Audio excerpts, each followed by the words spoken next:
Hebrews 11:33 mentions people who through faith conquered kingdoms. Hezekiah the king is an example of exactly that.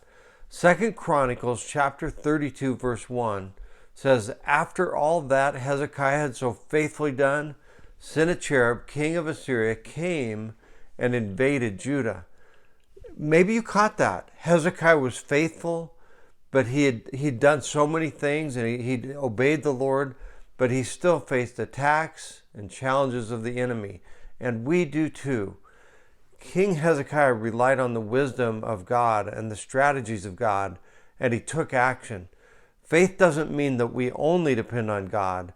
It means that we depend on God and we take action as he gives us wisdom to do so. What did he do? He consulted others. The scripture tells us that we need other people and that he did that. That's why life groups are so vital and so important to us in our church.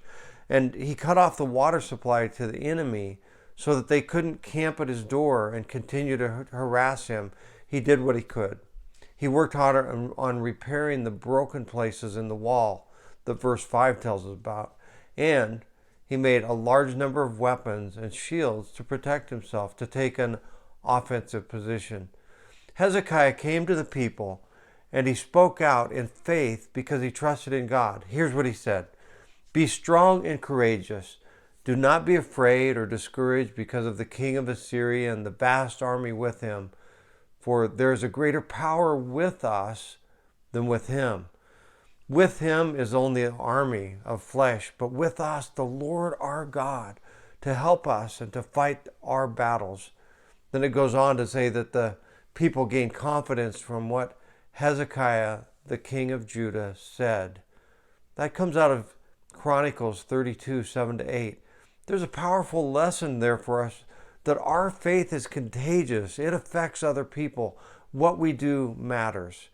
The story ends and we read that the Lord saved Hezekiah and the people of Jerusalem from the hand of Sennacherib.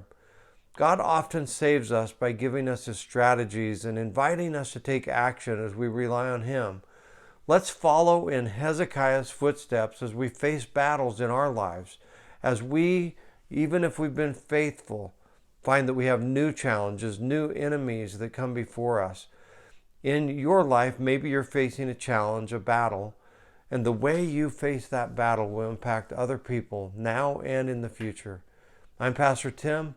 This is our one-a-day journey of faith. God bless you as you follow him.